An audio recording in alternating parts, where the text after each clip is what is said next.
Hello my dear friends, नमस्कार। कैसे हो सभी? उम्मीद करते हैं बहुत ही अच्छे होंगे, स्वस्थ होंगे और आपकी तैयारी भी अच्छे तरीके से चल रही होगी। दोस्तों, आज फिर से आप सभी का हार्दिक स्वागत है हमारे इस सीडीपी के प्रैक्टिस सेट में, यानी बाल विकास एवं शिक्षण शास्त्र जो सब्जेक्ट होता है उसके लेकर के ये उसको संबंधित ये आपका प्रैक्टिस सेट है।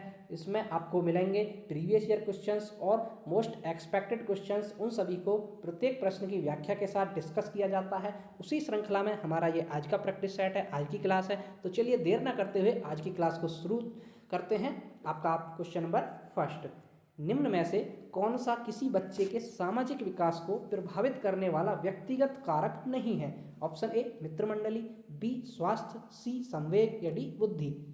अब देखिए क्वेश्चन क्या कह रहा है कि कोई कोई बच्चा है, उसका सामाजिक विकास है, उसको प्रभावित करने में उसका व्यक्तिगत कारक कौन सा नहीं है ना? तो वो नहीं है आपका मित्र मंडली। देखिए मित्र मंडली जो होता है उसके साथी संबंधी होते हैं, एक तरह से बाह्य कारक में आ जाएंगे। लेकिन व्यक्तिगत कारक पूछा है आपसे यहाँ पर, है ना? तो व्यक्तिगत कारक जो है आपका स्वास्थ्य होता है। अभी बच्चे का स्वास्थ्य कैसा है उससे इफेक्ट पड़ेगा उसका, है ना? संवेग, उसके संवेगों पर स्थिरता होती है नहीं होती है, स्थिर रहते हैं संवेग, संवेगों पर कंट्रोल होता नहीं होता, उसमें भी प्रभाव पड़ेगा सामाजिक विकास पर। और बुद्धि, भाई बुद्धि लब्धि अधिक होगी, बुद्धि तेज होगी तो अच्छे से सामाजिक विकास अच्छा होगा उसमें, है ना? तो इसका तो व्यक्तिगत कारक है, बुद्धि भी, संवेग भी, स्वास्थ्य भी, ये उसके व्यक्तिगत कारक होते हैं। लेकिन मित्र मंडली जो है ये आपका बाह्य कारक हो जाएगा। ठीक है फ्रेंड्स, तो हमसे यही पूछा था कि व्यक्तिगत कारक कौन सा नहीं है, तो वो नहीं है ऑप्शन नंबर ए मित्र मंडली। ठीक है फ्रेंड्स, चलिए नेक्स्ट बढ़ते हैं। क्वेश्चन नंबर 2, बाल विकास में डैश डैश।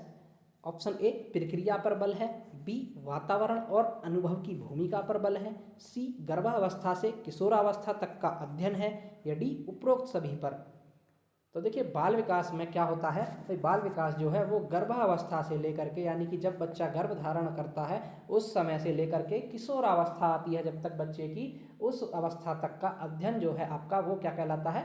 बाल विकास। ठीक है, बाल विकास मतलब गर्भावस्था से लेकर के किशोरावस्था तक का जो अध्ययन है वो आपका बाल विकास होता है। ऑप्शन आपका यहाँ पर बिल्कुल सी राइट हो जाएगा। चलिए आगे बढ़ते हैं। क्वेश्चन नंबर 3, विद्यालय का कार्य होता है। ऑप्शन ए संस्कृति का संरक्षण, बी संस्कृति का परिष्करण, सी संस्कृति के नए प्रतिरूपों का निर्माण या डी उपरोक्त सभी।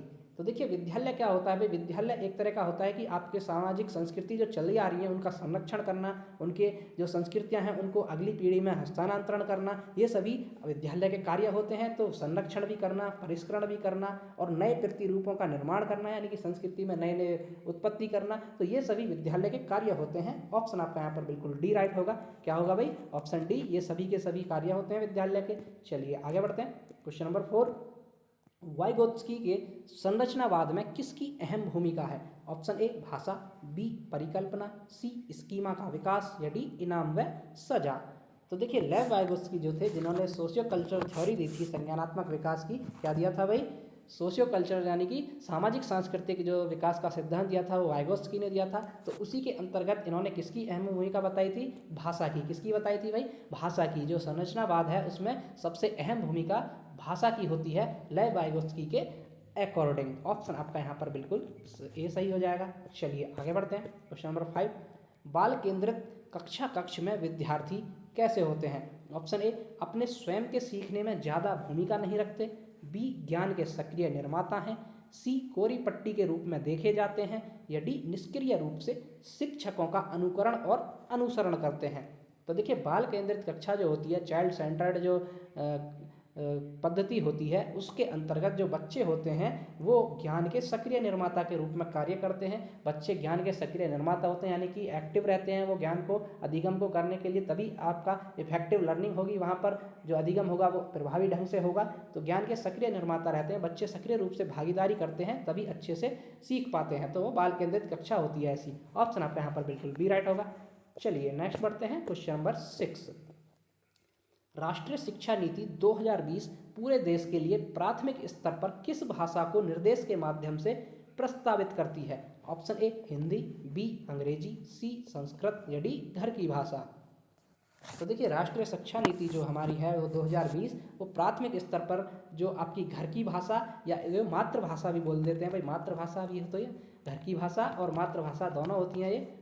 ऑब्लिक में बोल देते हैं घर की भाषा बोल दीजिए या मातृभाषा बोल दीजिए, यानी कि उसके परिवार में लोकल में जो भाषा बोली जाती है आम बोलचाल में वही उसकी मातृभाषा होती है, वही घर की भाषा होती है ना। तो जो आपकी शिक्षा नीति थी 2020 उसने इसी पर बल दिया है कि मातृभाषा जो है उसको माध्यम से बच्चे को पढ़ाना चाहिए, मातृभाषा को यूज करना चाहिए। तो इस पर आपका सुझाव दिया है राष्ट्रीय शिक्षा नीति ने। ऑप्शन आपका यहाँ पर बिल्कुल डी सही होगा। ठीक है फ्रेंड्स, चलिए नेक्स्ट बढ़ते हैं। क्वेश्चन नंबर 7, 20 या 25 से कम बुद्धि लब्धि वाले बालक को वर्गीकृत करेंगे। यानी कि भाई किसी बच्चे का जो IQ है, किसी बच्चे का IQ 20 से 25 है, यानी 20 से लेकर के 25 तक है, तो उसको कैसे वर्गीकृत करेंगे।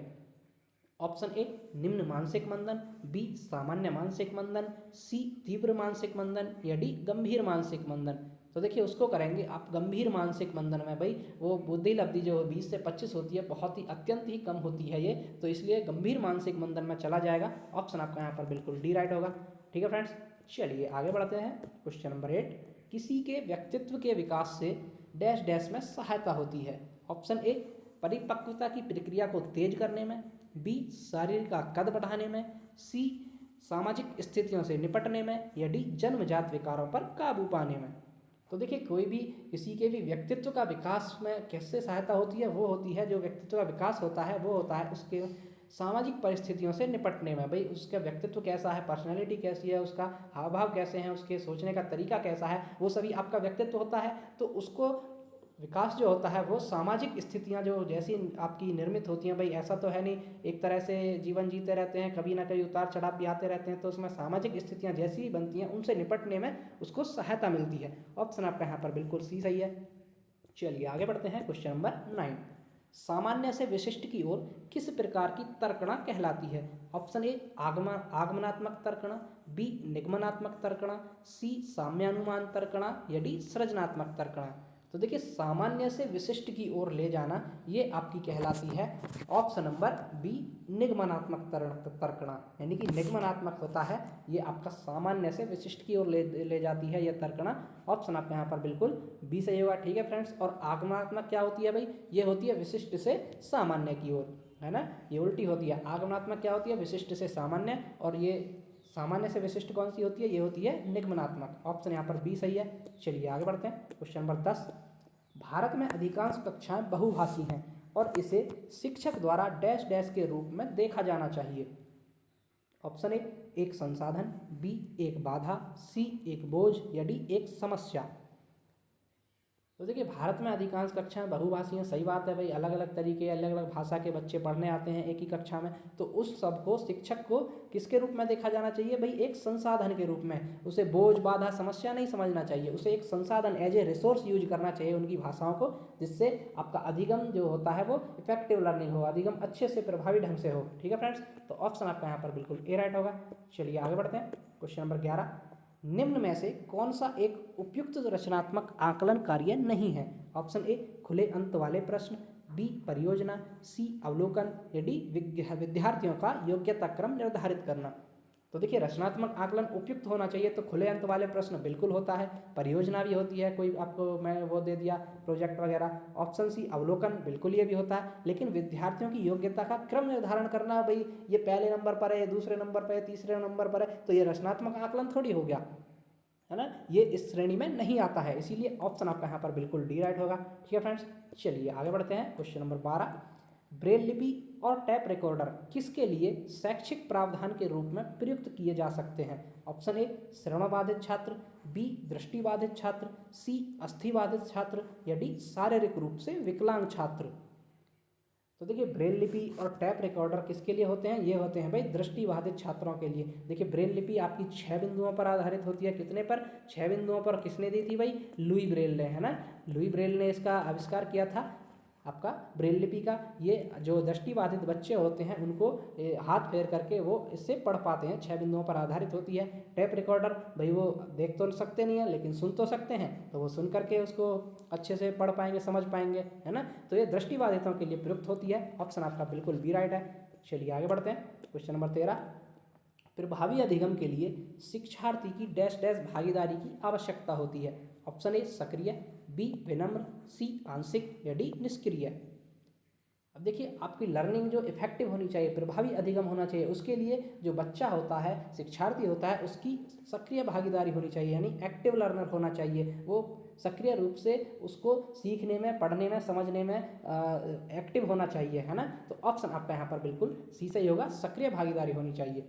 चलिए आगे बढ़ते हैं। क्वेश्चन नंबर 14, प्रेरणा प्रबलन ह्रास सिद्धांत के प्रदाता हैं। ऑप्शन ए हल, बी मैस्लो, सी एटकिंसन या डी रिचर्डसन। तो देखिए, प्रेरणा प्रबलन ह्रास दिया था, ये दिया था आपका किसने दिया था भाई? हल ने, क्लार्क हल ने दिया था। ऑप्शन आपका यहाँ पर बिल्कुल ए सही होगा। ठीक है फ्रेंड्स, किसने दिया था? क्लार्क हल ने।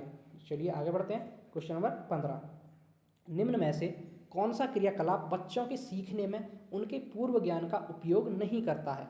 ऑप्शन ए रटना, बी विचारावेश, सी स्कीमा सक्रियता या डी संकल्पना मानचित्रण। तो देखिए, इनमें से कौन सा क्रियाकलाप ऐसा है जो बच्चों को सीखने में उनका पूर्व ज्ञान का उपयोग नहीं करता है? वो नहीं करता है रटना। भाई आप रट्टा मार चुके हैं, रट्टा मार के पढ़ते हैं, तो उसमें पूर्व ज्ञान का कोई उपयोग नहीं होता है, क्योंकि रट्टा मार जो आपका अधिगम है ये कुछ समय के लिए होता है, थोड़े बहुत के लिए, अल्प समय के लिए, उसके बाद आप सब कुछ भूल जाते हैं। तो ये कोई पढ़ना अधिगम नहीं होता है इससे, है ना। तो रट के जाते हैं। ऑप्शन आपका यहाँ पर बिल्कुल ए सही होगा।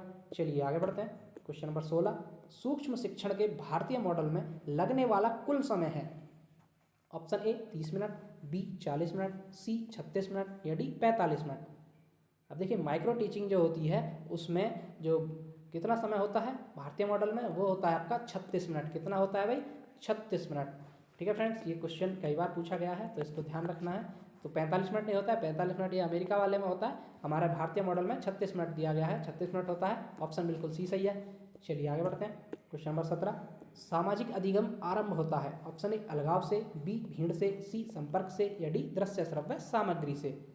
तो देखिए, सामाजिक अधिगम क्या है भाई? एक दूसरे से आप आपसी संबंध बनाएंगे, आपसी संपर्क करेंगे, तभी तो जा करके आपका सामाजिक अधिगम होगा। तो ये संपर्क से होता है भाई, एक दूसरे से साथ मिलना जुलना, तभी तो आप आपका सामाजिक अधिगम होगा। समाज की नई नई विधियों का, मूल्यों का ज्ञान होगा कि क्या सही है क्या गलत है, एक दूसरे से संपर्क के द्वारा, है ना।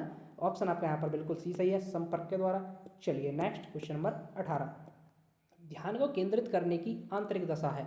ऑप्शन ए अवधि, बी नवीनता, सी रुचि या डी आकार। तो देखिए, ध्यान को केंद्रित करने की जो आंतरिक दशा है वो है आपकी रुचि, वो खुद की रुचि है। जब तक आप खुद की रुचि नहीं होगी तो ध्यान को केंद्रित नहीं कर पाएंगे, और अगर आपकी रुचि है तो बिल्कुल ध्यान को केंद्रित कर पाएंगे। इसलिए ऑप्शन आपका यहाँ पर बिल्कुल सी सही है, आंतरिक दशा क्या है? रुचि। चलिए नेक्स्ट, क्वेश्चन नंबर 19, कार्य को आरंभ करने, जारी रखने और नियमित करने की प्रक्रिया है? ऑप्शन ए प्रेरणा, बी संवेदना, सी सीखना या डी प्रत्यक्षीकरण। तो देखिए, किसी भी कार्य को आरंभ करने, जारी रखने और नियमित करने की प्रक्रिया होती है आपकी प्रेरणा, यानी कि अभिप्रेरणा भी बोल देते हैं, इंग्लिश में बोलते हैं मोटिवेशन, है ना। इंग्लिश में मोटिवेशन बोल देते हैं, प्रेरणा या अभिप्रेरणा भी बोल देते हैं, इसको अभिप्रेरणा भी लिखा जाता है। ठीक है फ्रेंड्स, ऑप्शन आपका यहाँ पर बिल्कुल ए राइट है।